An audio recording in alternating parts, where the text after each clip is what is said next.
Good evening, everybody. This is the first workshop for Ingenious 11.2, which I'm hoping you've registered for already. If not, please do, because it's a great opportunity for you to learn, network, and grow. Today, we're going to dive into the basics of NLP, a very commonly used term, but it also happens to be one of the most painful topics one tries to learn during the hack. To run those pre trained models without any errors. Today, we're going to, hopefully simplify and give you a bite sized overview into it. And hopefully, it helps you in the coming weekend as well as in the future. I'm Harini Anand and my friend Varuni are second year CSE students, and we will be hosting the workshop for the next 60 minutes. I know it is a heavily scheduled week, so keeping that in mind, we will be keeping it short and succinct. So pat yourself on the back for showing up, and let's get started. We begin with an overview of what the next 60 minutes is going to comprise of. We will be mainly covering three topics: NLP, Hugging Face, and Flask. Essentially, we're going to look into ways NLP can be used in a hackathon and how do you exactly use these Hugging Face model and deploy it using Flask. Now, don't worry if you don't know any of these words, what they mean, where they're used. We've got you sorted.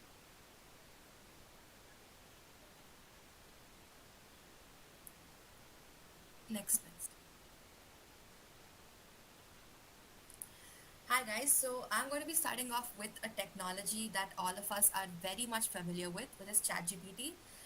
It is making waves around the world and attracting millions of followers in record time. The applications of GPT are it's limitless, but very few of us take off the time to actually understand how these models work. So I'm going to be giving you a brief idea of how ChatGPT works and also talking about Hugging Face, which is uh, an API that you can use to implement large language models in your project. So, starting with ChatGPT actually uses GPT. GPT is a type of large language model which has gained significant attention in recent years because of its ability to perform various natural language processing tasks like text generation, summarization, and question answering. What are large language models? Large language models are basically uh, your normal ML models, but the thing is they're trained on massive amounts of text. As a result, they can generate very coherent and fluent text. So the better your training data is, the it depends both on the quality and the quantity. So the better the quality is, the more fluent and coherent your text generation is. So LLMs perform well on various natural language processing tasks like text summarization and even conversational. They can act as conversational agents, but basically your chat GPT is. Um, the next topic which I want to talk to you about is, next slide, transformers. So what are transformers? Transformers are actually the basic blocks of your building blocks of your LLMs. They're the fundamental blocks of all large language models. They were actually introduced in a paper called Attention is All You Need, which is published in 2017, which is a landmark paper in the field of NLP itself. Next slide. This is a very simplified version of a transformer architecture. I'm going to be taking some time to explain very briefly what each of the component is. The first is your input embeddings. So before you pass your text to an input embedder, you will have to tokenize your data. So what are tokens? Tokens are basically your basic blocks of your sentence. You can tokenize your text in multiple ways. First, you could word tokenize it, which is basically suppose your sentence is today is a sunny day. Today would be one token, sunny would be one token, so on and so forth. You could also sentence tokenize it, and also you could tokenize it by phrases depending on your application. Um, One thing that we need to understand is that any machine learning model, it only understands numeric data. It doesn't understand textual data, but our data is in the form of text, right? So we need to convert our text to numeric format. This is where input embeddings come in, basically to represent words as numbers. But one additional thing which we have to do is we need to make sure that these embeddings or numeric embeddings that we generate must also capture the semantics of the text. There are different embedders. One of the most popular and significant one is word2vec. The reason word2vec is very popular is because you can perform algebraic operations on the vectors. For example, if you have the vector king, now you can subtract the vector man from it and add the vector woman to it, and you would get the word queen. Isn't that very cool? Now Harini will actually be showing. Harini, can you switch to the TensorFlow? No, the TensorFlow model. Um, one second. While that's being explained, can you just carry on with this? I will put that up in a minute. Yeah, sure. Just go back to the previous architect. Yeah, this one. Next comes your positional encoding. In natural language processing, the order of the words in a sentence is very crucial, because otherwise it would take off all the context and meaning from it, right? But your machine learning models, they do not inherently understand the order of the input.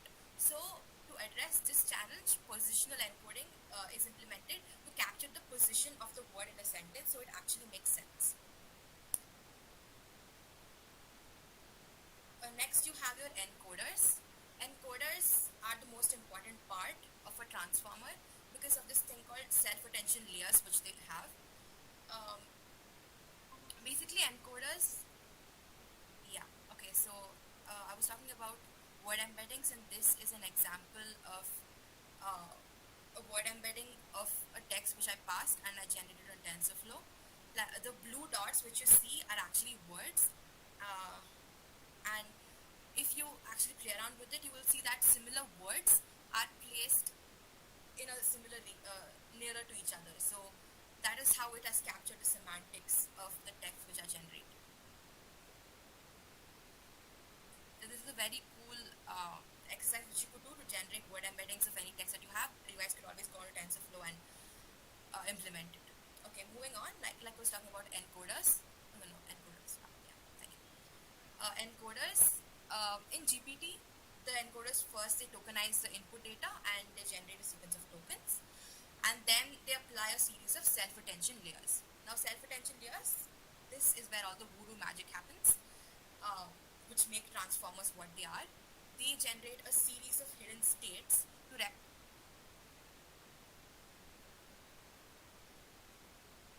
actions, and this is how they capture the context.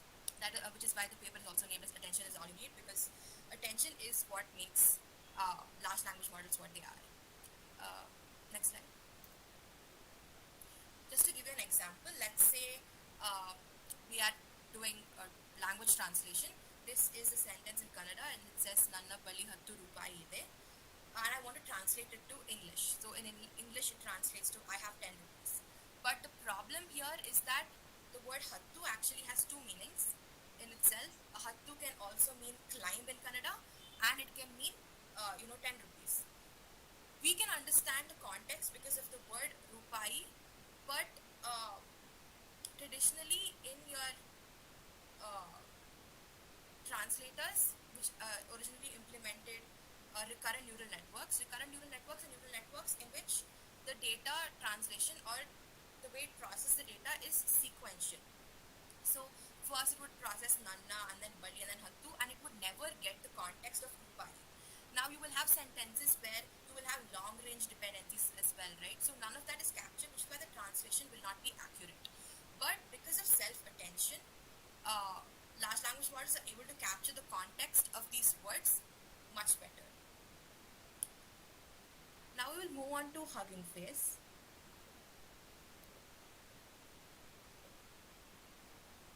So what is Hugging Face? Hugging Face, before starting what is Hugging Face, I'd like to talk about transfer learning. Transfer learning is actually a huge deal in NLP because of two main reasons. One is that you will always have to, if you have to train a model from the beginning, from the ground up, you will always have to assemble a large text corpus to train that. And it is often difficult to find such a huge corpora of text. And the second one is we do not have powerful enough GPUs to actually train our model unless you're someone like OpenAI. This is a task which is very difficult. So transfer learning is a boon in this case because this involves taking a model which already has pre-trained weights. So basically someone has already done the heavy lifting for you, and all you have to do is fine tune it on your own data. So this is basically taking the body of your old model and training the head on our task specific data to just make it better. And you just splice them back together. The body which is responsible is basically the broad general knowledge representation, and the head is where you make your slight tweaks to make your predictions based on the actual task that your project requires. So this means that we can actually produce useful large language models with minimum data and a regular CPU, which is a win-win. Now, what exactly is Hugging Face? Why do we need Hugging Face? So, in order to standardize all of these steps involved in using a using a large language model, Hugging Face was founded. What they do is they're basically trying to democratize NLP by constructing APIs which allow easy access to your pre-trained models, data sets, and even tokenizing steps. Uh, Now we'll demonstrate the Hugging Face at the highest level of abstraction, which is basically using the pipeline object. The one good thing about Hugging Face is that it allows you to play around with different levels of your transformer model, and it will, and the levels which you do not want to implement, it will kind of have your back in there. So right now we're going to demonstrate the pipeline function, which is the highest level of your abstraction.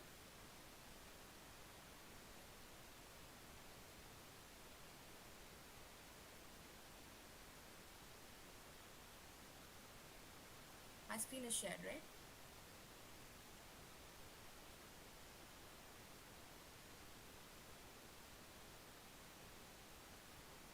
Hello? Yeah, your screen is shared. Yeah, Harini, you want to start off? Yes, so basically, we all are very, very familiar with Google Colab, right? The first step is always getting our ingredients together. Here, our ingredients are equivalent to basically our data sets. So we are installing them and also installing the transformers. Um, it's the library in the pipeline function. Now, all of this is already inbuilt in Hugging Face. You can look into the documentation for more details. And as you can see, we've already done this to save some time and also get going with the actual code, which I'm sure you're all very excited to see and learn. We're going to start off with um, zero text classification. So as you can see, uh, yeah,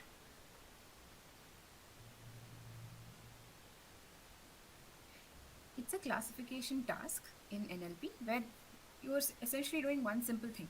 You're taking your model and it is being trained on a set of labeled examples. So it's not random, it's not vague. You are already categorizing your examples based on certain labels. And then it's also able to classify new examples from the previously unseen classes. So you're helping it and meeting it midway in some essence. So that is what's being done here. And in the output, as you can see, could you just show the output 1 second? Yeah.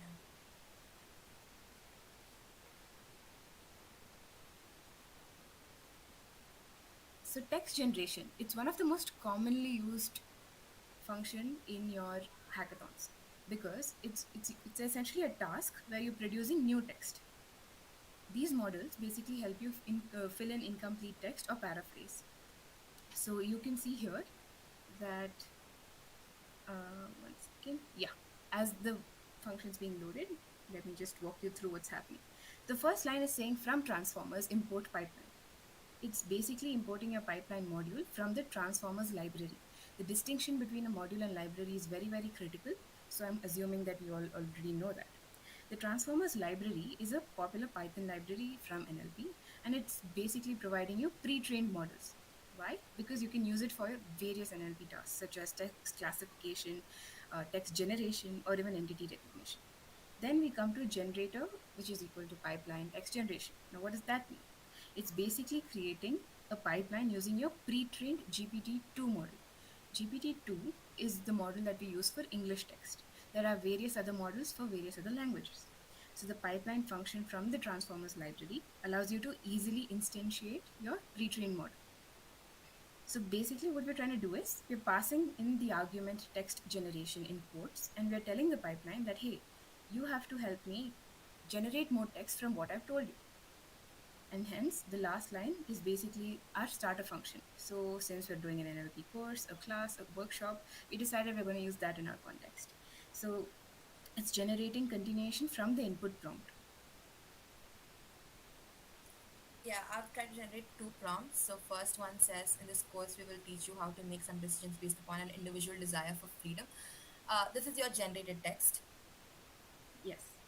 And passing in that string, we're getting a text continuation based on that prompt. These are very interesting. The second one says, how to teach others a new approach to making a difference with a new career. If I give the, we have, in this, we haven't, in the input or the fine tuning data, we have not given NLP as a hint. So if I say NLP, it will generate text based on that context. Yes. And the name Zhuzh of some sorts is coming from your GPT-2 model, in case you were wondering. Uh,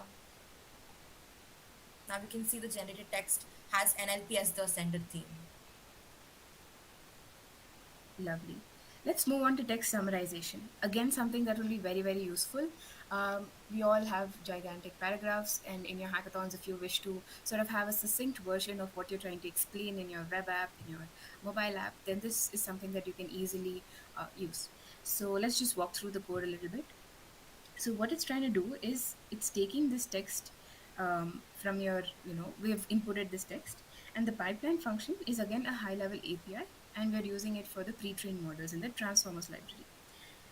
So the pipeline function here is being used to create a summarization pipeline by passing the argument summarization. Very simple, very easy to understand. It's also very intuitive, right? I don't think the explanation is needed, but nevertheless, we'll still go through it.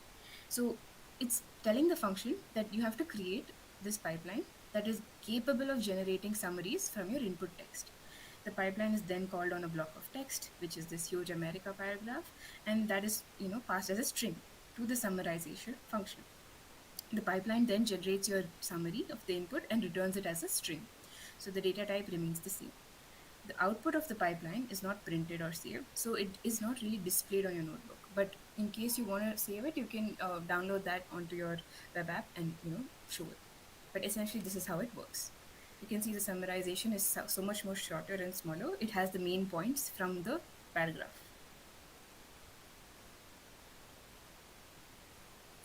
Okay, next we'll move on to translation. You can also use, there are different models which you can use from your Hugging Face. You can always go around and explore the Hugging Face hub to uh, select whichever model suits you the best. Here I've used the Helsinki NLP model because I am going to translate French. So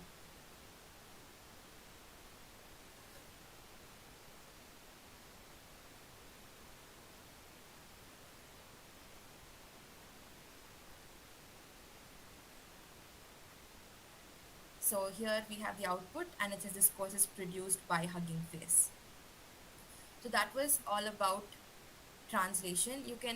There are different there are different models which are specifically trained for a specific language. For example, the all models work fairly well for English, but let's say if you're choosing uh, German or something, there are models which have weight specifically tailored to that, so you can always use that for better scores.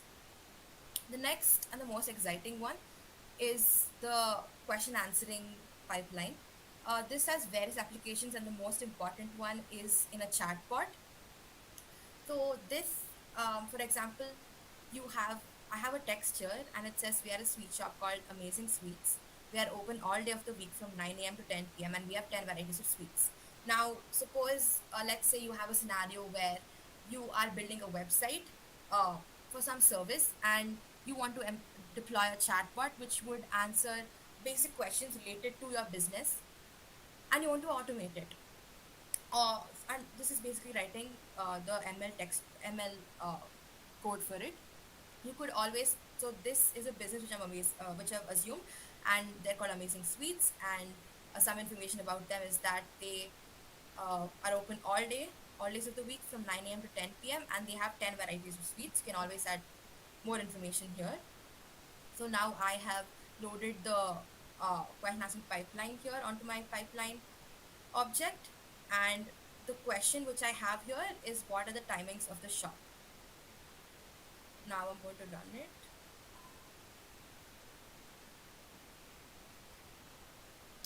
As you can see, the runtime is a little longer, mainly because of how heavy these models are, right? Essentially, we're just putting one line and we're getting a extremely fun output. So that does take a lot of time.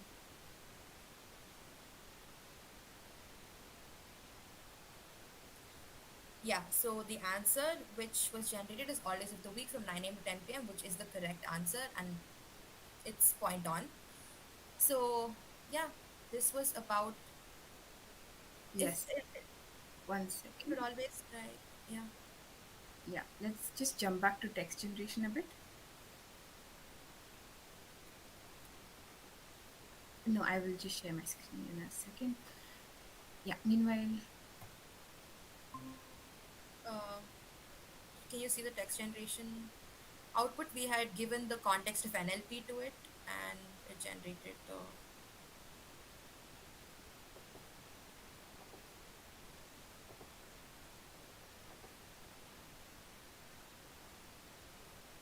yes. So as I was saying, there's a little bit more into text generation which we believe is going to be useful for you guys. Let me just walk you through that. And I'm assuming my screen is visible. Apologies for the background disturbance. Yeah. So right, we saw some code, we saw what it did, but in case you didn't understand, here's a little bit more of an insight of what happened. So we had an input, right, once upon a time, which is a string. Now it's a starter statement for stories, things like that. But essentially, what it's doing is it's giving you this gap for creating some sort of an extra paragraph, some contextual content that can follow it. And how's that happening? It's happening through this TGM, a text generation model. So your output then automatically fulfills the sentence and finishes it with a contextual base. The use cases of this is very interesting to listen to, which I will just show you. We have code generation and story generation, something that is very exciting, but also something that we use in our day to day life extensively. A text generation model is also known as a causal language model, and it can be trained on code, and it helps programmers with their repetitive coding tasks. Something that we see here. All of us who have done STS know that this is something that we've all come across, where you're importing your libraries and your CSV files, right? When you put this into your Hugging Face model, which is a code generation model in this case, you automatically get the next line of code. Pretty much very like we could compare this to a baby GPT, but again, it's along the same lines. Another component of this, or another application, or another use case for this would be a story generation, as I had shown previously, once upon a time, and then it proceeds to create a story based on those words. Now, all of this is based inside the models that are present in the hub. Hub is like the warehouse for Hugging Face. Again, you can look all of this up in the documentations. You will find plenty of models that already do the basic work and helps you sort of diversify your applications. Now, your generative model training data is different than your use case. So you can train your causal language model from scratch as well. Also, this is something that I think is really important, considering how we work with functions. Parameters. What exactly do we do with parameters, right? So these are some of the common ones that are used for text generation. Model tokenizer, model card framework, etc. All of this may be intuitive to you, but in case you have any doubts, of course we can sort of go through that. So model is basically a pre-trained model that is used by your pipeline to make these predictions. Again, this is present in your TensorFlow hub. Tokenizer is something that you use by your pipeline to encode your data. So this object is inherited from your pre-trained tokenizer. Varuni explained to you all what tokenizer is, so I'm assuming that's still around. Model card is again an attribute that is given to the model for the pipeline. Framework, as intuitively as you can understand, it's something that you use for by default. If something's being installed, then you can also use this framework to improve the accuracy of the model, or improve the functionality of it. So these are some of the basic ones. A fun one to learn is something called the argument parser.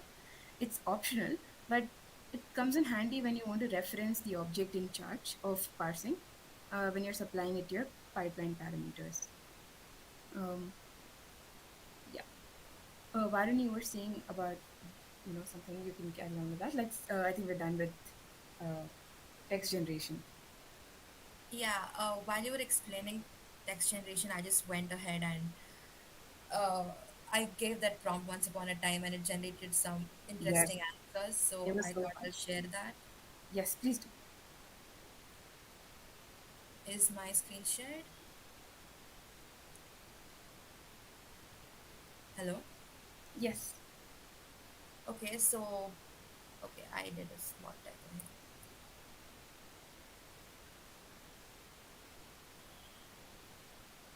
So once upon a time is a very vague, uh, just a starter of.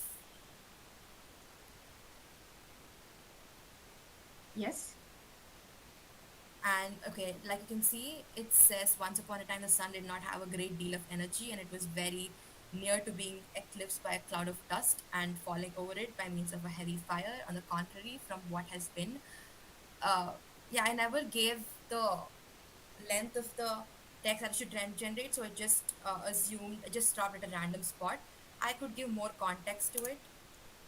Anyone wants to have a go at this? Once upon a time There was a very stressful week ahead. I will try. was a very.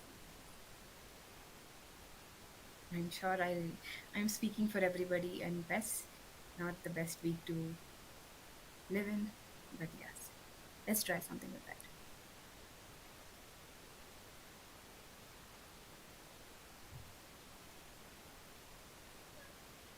Oh, this is funny. It says very stressful week ahead of me getting married. I had a new girlfriend on a new TV show and was I in a bit of a tough physical condition to keep fit, and I decided it was time to go home and to get healthy. That seems like Like, a different level of stress, huh? yeah, it is. So you could always have a lot of fun with this. Um, you Yes. could use it to summarize your huge blocks of text from your CN textbook if you want today. It Oh is my god, 100 that's pages. very useful. Yes. Yeah, you can go on with your. Yes. So, yeah, I think we explored and tinkered a little bit about what Hugging Face is, what transformers are. They're very cool, very interesting to work with. Let's see how we can sort of use this and deploy it. And let's speak about why we need to deploy it as well. Before which, I think just to sort of have everyone on the same page, let's just do a quick summary of what we've done with respect to the text generation pipeline or in general any of the Hugging Face models. So we always start with installing our libraries. Then we go for choosing a model and a tokenizer. Hugging Face provides you with a wide range of models, and then you can choose whichever is suitable to your task. And we demonstrated quite a few of those, right? Summarization, generation, question answers, etc. So once you choose your model that's suitable, a tokenizer that can handle your input text will also be used. Then yeah, just make sure that whenever you're using text for English, you choose the GPT-2 model and the GPT-2 tokenizer. Then we go to the third step, which would be to generate text using the pipeline. And once you have your model and tokenizer, you can generate that using the pipeline. It's very convenient to generate text as it handles all details of tokenization, model inference, and decoding for you. Then after that, we I think have this pipeline that will return a list of generated text, or give you the function depending on which one you're using on which task. So yeah, that's about it. That's a quick summary. I'm hoping that helped. Let's move on to deployment. So today we're going to be talking about Flask and why we use it, right? Essentially, Flask is a lightweight web framework, mainly for Python. Now, why we use it, as you can see these bullet points, you could read it, but I will just walk you through it. It's essentially very simple and easy to use. So It makes it great for small to medium sized applications, something that you would be 99% dealing with in your hacks. It also has a very, very small code base, so it's very easy to learn and maintain. It's extensible. It has a large ecosystem of plugins and extensions available. That's when you can cook more, diversify, make it more unique. It's also very, very perfect for your rapid prototyping, right? Especially when you're constantly iterating through various models based on what your mentors are giving in terms of feedback, in terms of what features are you're actually able to implement with respect to the time remaining. So whenever you want to develop a MVP, which for those who don't know is a minimum viable product, uh, Flask is something that should be your go-to. So, in general, if you were wondering if it's used in real world applications, yep, you're right, it is. Blogging platforms, content management systems, e commerce, online stores, social media, and so on and so forth. So, let's just get into how, or rather, like a step by step sort of guide. Um, I want it to be more like a checklist. So, when you're actually working on it, you have this mental checklist where you're like, okay, have I done these steps while deploying it on Flask? So these libraries, these models are pre-trained. They exist on the documentation website of Hugging Face, which you can, is one click away on Google. But once you start working with it on your Colab, these are essentially your steps that you should follow and sort of use as your guiding compass. And yeah, I think that should be about it. So your first step is to install your necessary libraries. You'll have to definitely install Flask and your transformer libraries. Keeping in context, we're talking about Hugging Face. Now, in case you want to diversify with anything else, yeah, make sure that you install those required libraries as well. Next is we load our tokenizer and our model. So you will need to load your pre-trained model and tokenizer, and you can do this by using your transformers library. Then we obviously create a Flask application. Now you can create a Flask application in Python by importing the class Flask and creating an instance of it. So after you do that, next obvious step is to create a route to handle the text generation requests. So as you can see, it's very sequential and methodical with how we're building this. So it should be not very hard to go about it. So you create a route in your Flask application that handles your text generation requests or any other function for that matter. This route will take you into take it as a prompt, right? Your input, and do the required function and return the output. Finally, you create a function. This, of course, is with respect to text generation. You can try it with any other functions as well. And once you do that, you sort of train your pre-trained model and get the generated text as your output. And the functions are also inbuilt, so that shouldn't be an issue. Finally, you run your Flask application, and that is usually done by um, calling the entire main function. So yeah, this is sort of an overview into how you deploy it, and that's about it, guys. So if you have any doubts, please put it in, and we're open for question and answers. Right, Parni? Yes, we are. So yeah, again, I hope we haven't forgotten two main things. Of course, NLP, but also ingenious, guys. Go register and give in your best shot because it's really worth attending and getting selected for. I hope you guys had a good time learning something new. If there were technical glitches, apologies in advance. But I'm hoping that we'll be able to share the content if required that you can go through later. Yeah, and definitely make use of NLP in your projects. There are different aspects of making a product in which NLP can be really useful in terms of getting maybe insights into. It can be as simple as using NLP to get more insights into your the feedback that you get. You could always better your product, so you could NLP there. You could use NLP in terms of chatbots. You could use NLP in terms of implementing search in your app if you're making a Flutter app. So yeah, please do explore different areas where you could use NLP in your project. And yeah, happy hacking. Lovely. Okay, guys, thank you. See you at the hack, hopefully. Bye bye.